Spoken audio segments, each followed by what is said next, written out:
Hi, and welcome to another episode of Nugget Junction. And boy, do we have some nuggets for you today. My name is Cranston. I'm your host. I'm privileged to have my co-host at the corner there, That's me, Miss Miteo Linda. Miteo. Miteo. Miteo. Potato. Potato. Miteo. Where's Miteo from? It's Congolese. It's from Congo, from Which- Bujimai, Kananga. Which Congo? There are two Congos. Kinshasa, Brazzaville or Congo. Kinshasa? Kinshasa, Congo. The naughty one. That's the best time. That's the best time. And then our guest, Saf, how are you? I'm good. It's good to see you. What's with Thank the you. quotes? Yeah, the Quotes. good. Announcing my arrival. Amen. Welcome. Welcome to the show. Thank you so much for having me. So today's episode, we're going to drill down a little bit to get to know what or who Saf is and what she's doing. She's got some amazing stories to tell, especially regarding what she's doing for this year, which is a milestone event. Linda, I hear that We can't wait. you're also involved in that a little bit. Well, yes, and Saf will let us know what the forecast is on that. Yeah. Yes, the Afro Cuisine are coming on board Yeah. for the African Fashion Show 2023. 2023. And we are looking forward for the collaboration. Okay, so let's start it from the beginning. Who is Saf? How I normally ask the question, how did you get here? Meaning not a geographical location, but a present moment in time. Yeah. So if you can do it real quick, say from high school, where was high school done? How did you then and then here we are now. Okay. Basically, they're telling me to tell you my life story. After high school. Pretty much. Because life Okay. begins after high school, isn't it? My name is Safuratu Bakare, as you have said.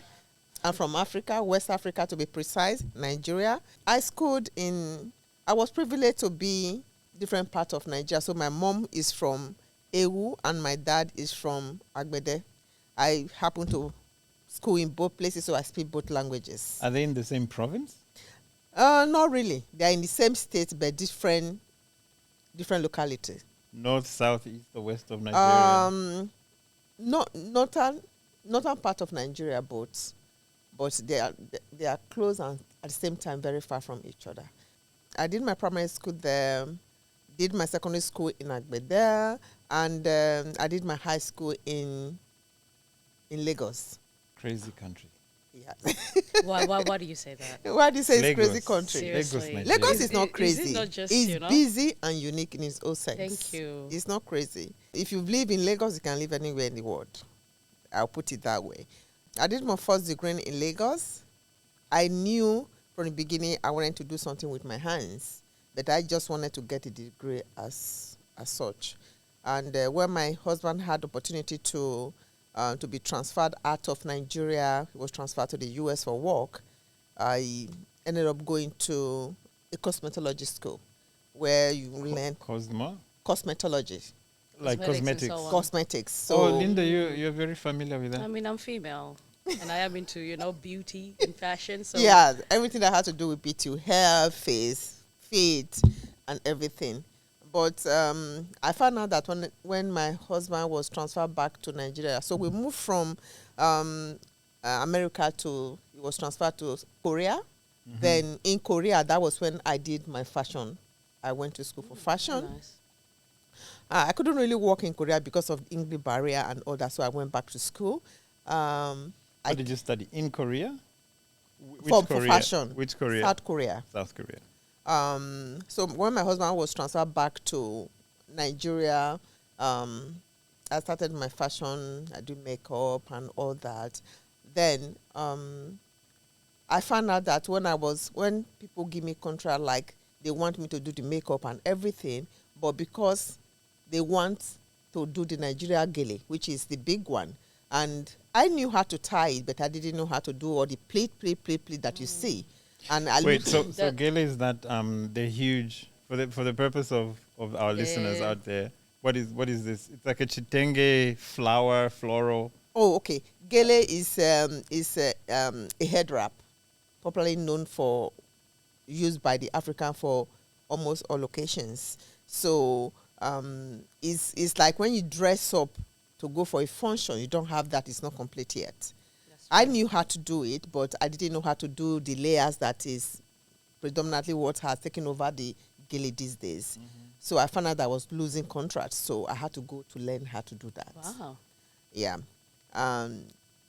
It was an eye opener, and I thank God I did, which I'm still doing up to today, and it has taken my fashion to a different level. And I did that until my husband was transferred back, because I had a salon, I had a barber salon, I had a boutique, and a sewing outfit before I left Nigeria. In Nigeria? In Nigeria. In Lagos of Nigeria?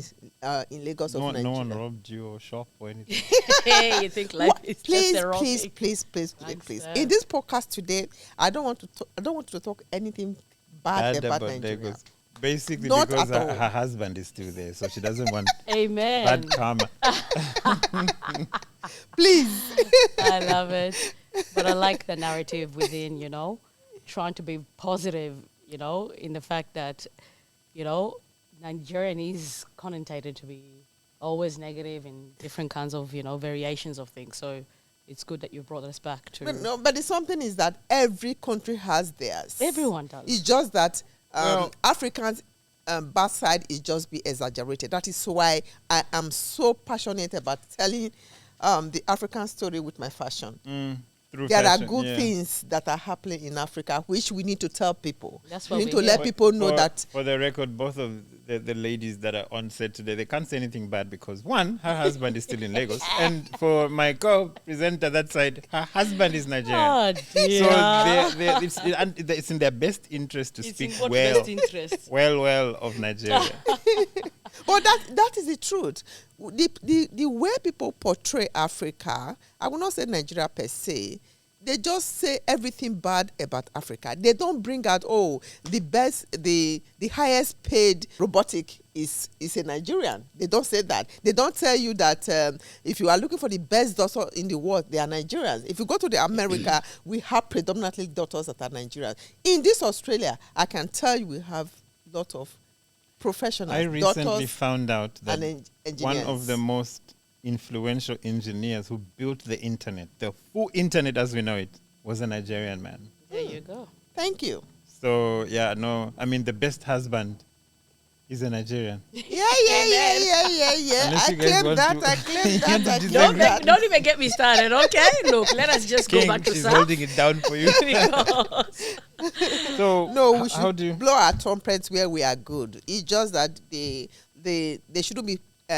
shining the light on the bad side. If they are reporting the good side and the bad side, fair. But when they just focus on the bad side, every country has their own downside. Exactly. Yeah, it's just that the African one is exaggerated. That's it. I feel like that is quite an interesting story as to how you got to where you are today.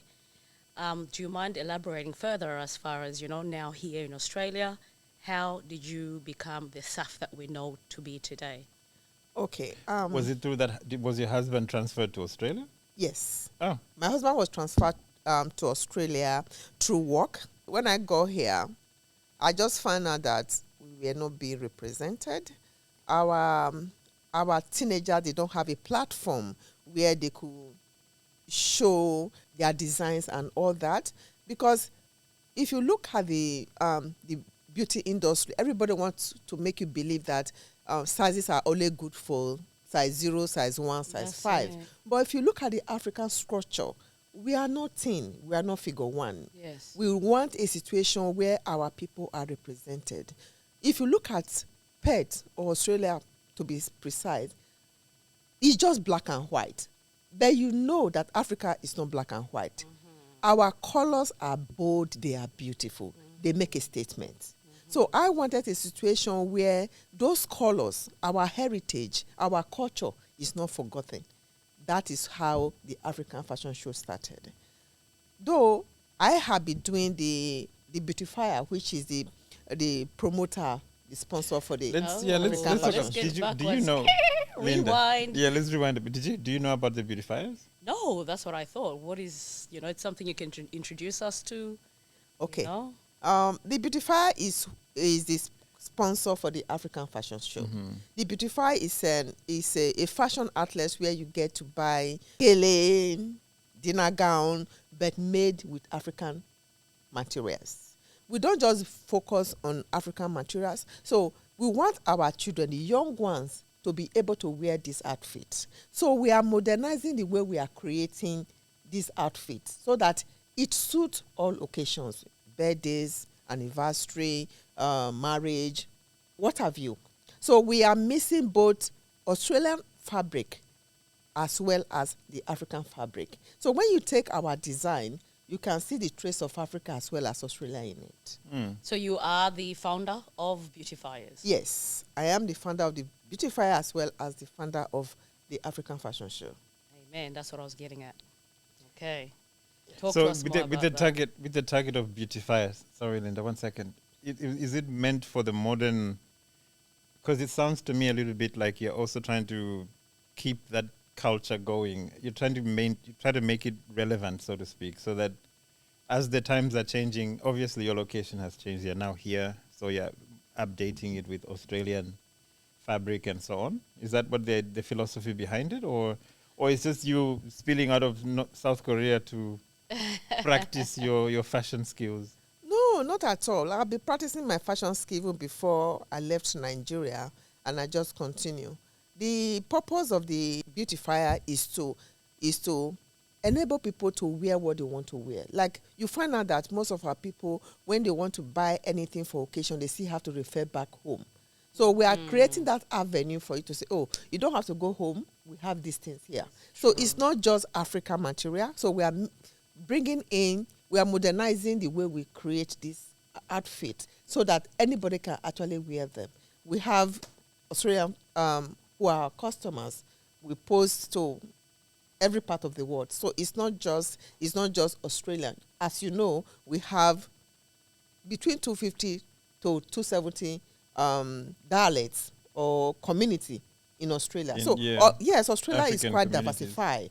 So we are trying in our little way to tell the African story through our own fashion. But that does not mean all what we create is just African wear. We are missing it so that it's modernized. So, Saf, do you actually design and create these designs yourself? Yes, I do. I create the design, and the designs is made here in Australia, but the sewing is made back home. Ah, that's Yes. okay. Is there a reason you choose to do so? Because one, they understand the fabric better. Two, cost effective. Is cheaper to make it back home, because if I design in here and I get seamstress to make them here, I won't be able to say that it's quite expensive because of labor. Makes sense, yes. So if I was to, to maybe want to purchase one of your designs and so on, what can you say the turnaround time is? And do you find this challenging with your customers who are not quite sold on the fact that it has to go back home to have? It depends the on design how. come through? I always tell people, if you have a program coming on, be proactive and add the time. Within a month, our designs are ready. But at the same time, you may be lucky to have something that is ready that you can pick from. What we try to do, because we've been doing this for a long time now, we take we have some that have been made based on the requests we get. So we do sizes, but at the same time, if you have a special occasion that is coming, it's better we do a bespoke something. We take your measurement and we choose the colors together, mix the colors together so that it's pertaining to you and just you. Our designs are designs you cannot find elsewhere. A design you can wear, you can be sure you can't see A to Z wearing them. Before we get to the African fashion show side of your story, where can someone order that stuff? I remember we met, I recall, if memory serves, we met sometime last year, and you had mentioned that one of the highest selling items was the gele for beautifiers. Is that still the same? Yes. So across cultures, everyone wants to put... Yes. And it just blow it open when I did a kitchen party for somebody with the gele, and somebody's like, oh, is this a Nigeria kitchen party? I'm like, no, I think they are from Kenya or somewhere.